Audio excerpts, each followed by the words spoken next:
So, Seropu, thanks so much for being here in Zona Franca channel. My name is Alexander, and basically, what I do is try to promote the metal music in the Peruvian community. Would you like to introduce yourself, please? Thank you very much for invite, Alexander. It's a pleasure to be here. This is Oppu from Amorphis. I play bass in the band, and I guess we are coming to Peru during the next April or May.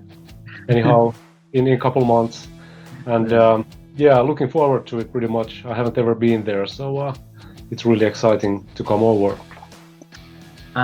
Well, something that I would like to know is like how yourself was into this death metal community. How was it, Well, that's a good question. It happened, say, around 89. Of course, I listened to speed metal and thrash metal before that. But whenever records like Death's Leprosy and Bathory's Bloodfire Death and Morbid Angel's Altars of Madness came out, I started to turn a little bit to death metal and forgot about speed metal for a while. And then we just bought like every album, whatever ear-age record label put out, and we tried to find any band. It didn't actually make that much difference if the band was good or bad. We just listened to death metal. Nowadays it's a little bit easier to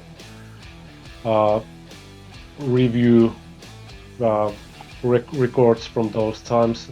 Not every one of them were perfect, but there are lots of great albums like Paul Trover's discography and Morbid Angel's, I'd say David Vincent era, and of course Death's albums. But my favorites are maybe the three first albums: Scream Bloody Gore, Leprosy, and Spiritual Healing. And after that, it got a little bit too technical for me. But also, Autopsy was really important band for me. Severed Survival and Mentally Murdered were really important albums for me, and that still are. And whatever Autopsy puts out nowadays, I'm into it as well. And of course, Entombed. We made some tours with them. We made gigs with them in the States and Canada. No, just in the States, and also probably a couple ones in Finland too. And of course festivals and so on. So that's how I got into it. Little by little, and it was kind of natural development. You just wanted to listen to harder music all the time. It was first Kiss, AC/DC, then Accept and stuff like that, and Metallica, Slayer. Yeah. Right on. And so how it is. And in all those years that you are, let's say, in the music and in Amorphis, basically, of course, that you're gonna have some ups and some downs, And from the downs that you learned, what are some advices that you can say to the new bands that are just coming up nowadays? You mean some advice? Advices, yeah. I think it's just like to be determined to do what you want to do, and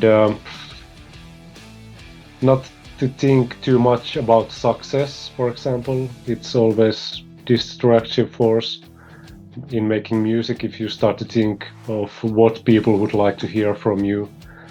And of course, if there are setbacks, it's part of the deal. It's always something that belongs to the business and to the development of the band. So it's really important just not to give up and just keep on doing what you do and play lots of shows. And that's basically all I can tell. It's like that's what we did. So it's easy to put it like that in our point of view. Now, as you being as a musician, do you think it's important, for example, to have a teacher to teach you the instrument, or is the same as you learn by your own that instrument? Well, actually, I talked about this issue with Esa earlier today when I Mm. saw. Uh, I just told him, and we agreed that it would have been good to have some bit more like in-depth education musically. We are self-learned ourselves, but I was in a music class in a school for 6 years, and I also learned to play violin a little bit when I was a kid. So I had to learn a little bit about theory, which is really good because it makes things lots easier and a little bit faster to explain for people that um, how should the songs be, and yeah, but it would have been better to have a little bit more education. For example, it would have been good to learn how to play piano and learn to read notes a little bit. I do it myself, Yes. just a little bit, but it's really slow. So it would have been easier if would be easier to be a little bit faster in that sense. So it's hard to say. It's not the education is makes things easier and faster, but it's not necessary if you want to play music. That's true. That's true. And something that also I would like to know is like, what do you think about when you are performing, about the fans like film you with a phone or take a picture? Do you think that is important, or you prefer the audience to enjoy the show? Well, hard to say. It's like everyone makes their own decision on what to uh, yeah, what do you want to have like for your money for the ticket price you paid. It's like it doesn't matter to me at all like what do they want to do there. They could be in a bar or something. It's I don't mind about it, but I personally I probably take one or two photos from the show and if I go to, for example, say to well, any concert here in Helsinki, I probably might take some snippet to the Instagram story or whatever, and that's it. But I wouldn't waste my time in filming the whole concert, for example. But it's up to people. It might be someone's hobby to build their YouTube channel, for example, and I totally get it. It's all right. I don't mind. Like it happened during the 80s already, so why not today? Yeah. How do you feel thinking that now that you say Helsinki, in Finland, you guys have so much good metal bands beside other countries and other continents? How do you feel about that? Like, I'm not do you feel proud, but what other feelings do you have? And why Finland has so much power on music? I don't know. Well, it's yeah, it was like before metal music, Finnish music didn't succeed at all outside Finnish borders. We had some bands like Hano Rocks and Havana Black and Smack, for example, like rock bands, but they didn't break through big time at all. And yeah, but when metal came, it was so universal scene. It's like it happened with the grassroots level. People traded cassettes and stuff like that, 7-inch EPs, and that's how it came popular everywhere, no matter which country it was. There was lots of great metal bands in South America as well, and but basically everywhere in the world. And yeah, that's a good question. Why is it Finland? I've always thought that it's because we have such a long winter and dark winter, so it's natural choice to start to play music in rehearsing place, because you cannot too much outside. So that's the reason why we have so many bands, and we have for example, good ice hockey players, because we are basically doing it indoors most of the year in Finland. So for example, I'm at my workroom currently, and I am spending most of my time here. I'm not home that much, and I just basically sleep there. And yeah. And why it's metal music? It's probably because of the mindset, and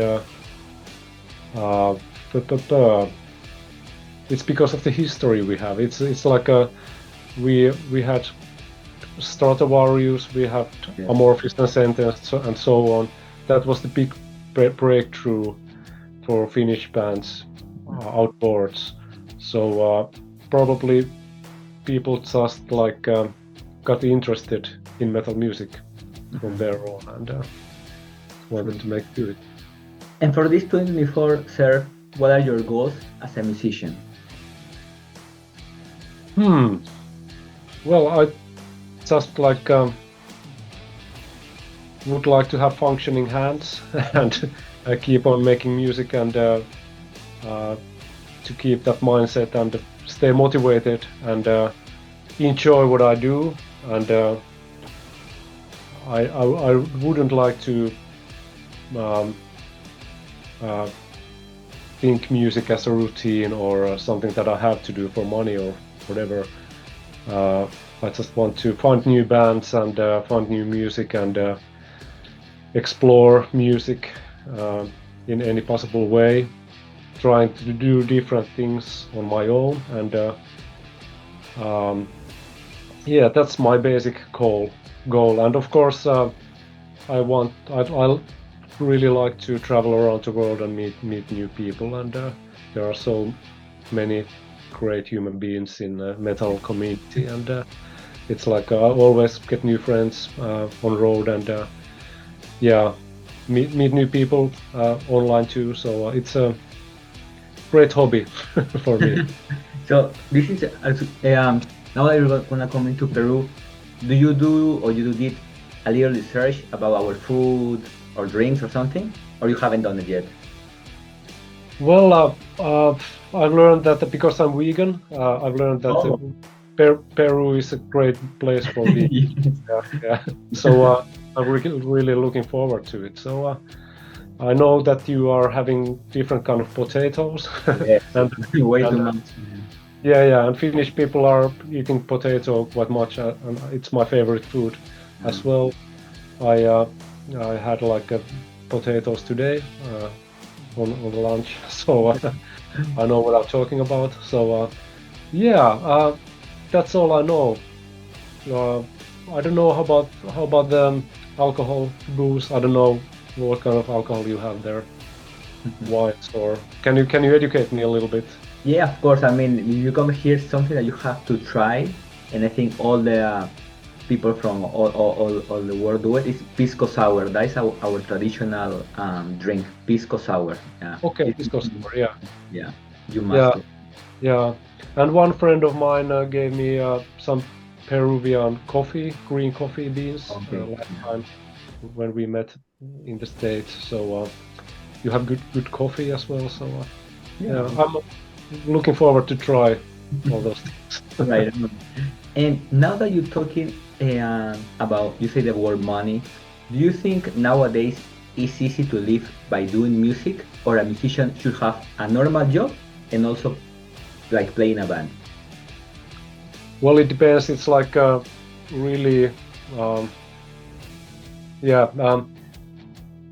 Well, some people can make it, live by the music. We could do it. Nice.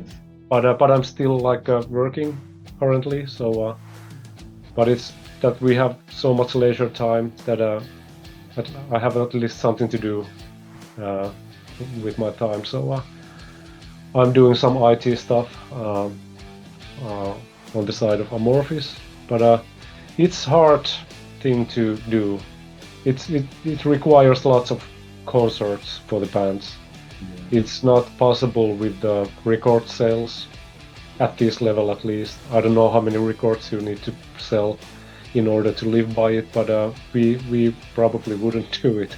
So we have to make lots of tours all the time and festivals and so on. So I think it could be possible, but yeah, it's hard. I don't want to lie about it. It's a hard job, you know. But you have to really enjoy it. Enjoy what you do if you're keen to. Because it's not very comfortable being on the road all the time. It's probably easier to stay on the couch and watch Netflix or something. But if you enjoy touring, then it's possible, yeah.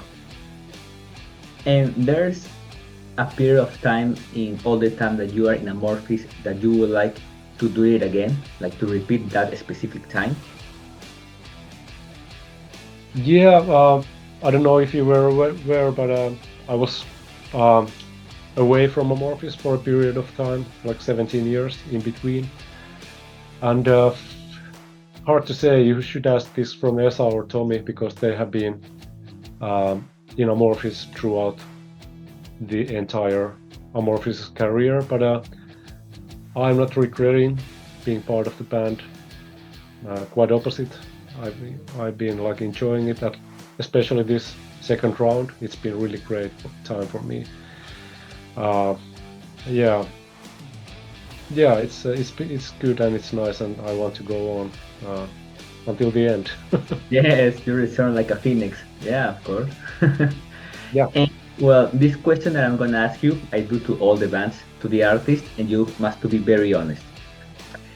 And the question is like this: if you have one day left on the earth, with which artist, dead or alive, and what song, any kind of song like pop, rock, metal, just whatever you would like to play with? Well, it would be interesting to play with Jimi Hendrix, because it would like give you much space for a bass player. It would be a challenge though, because Noel Redding was such a great bass player, and Billy Cox as well. And but still, it would be, for bass player, it's a little bit easier, especially in that kind of music, because it's like just following the guitar player or whatever, knowing the chords. But yeah, that would be nice, because I'm into classic rock. That's where my playing is coming from Cream and Jimi Hendrix, and of course Black Sabbath and Iron Maiden and Metallica. I listen to lots of Metallica, especially Cliff Burton era. So yes, those are the bands, and probably I could jump on stage with Jimi Hendrix. Nice. What us as a Peruvian are expecting for you guys the day of the concert? Well, hard to say. We are playing lots of new stuff, many new songs from the new album, from the Halo album, and because we are promoting it, and we are also playing some old stuff. And I don't know if it's a festival or indoor concert we are playing. Yeah.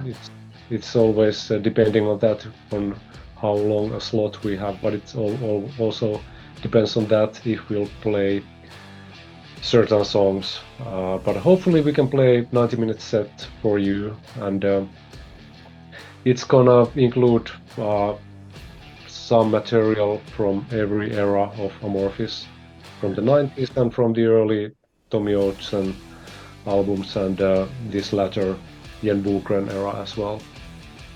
Nice. Well, my friend, this was a really true pleasure to have an interview with you. Thank you for your time. Thank you very much. To close up this interview, would you like to invite all the Peruvian people to the concert of Amorphis, please? Yeah, hey, please come over. It would be nice to see you all, because this is very first time for me, at least, in Peru, and come to say hi if you see us, and yeah, see you there. It's gonna be great. It's gonna be a blast. Thank you so much, man. See you the day of concert. Thank you very much, Alexander. Thank you. God bless you.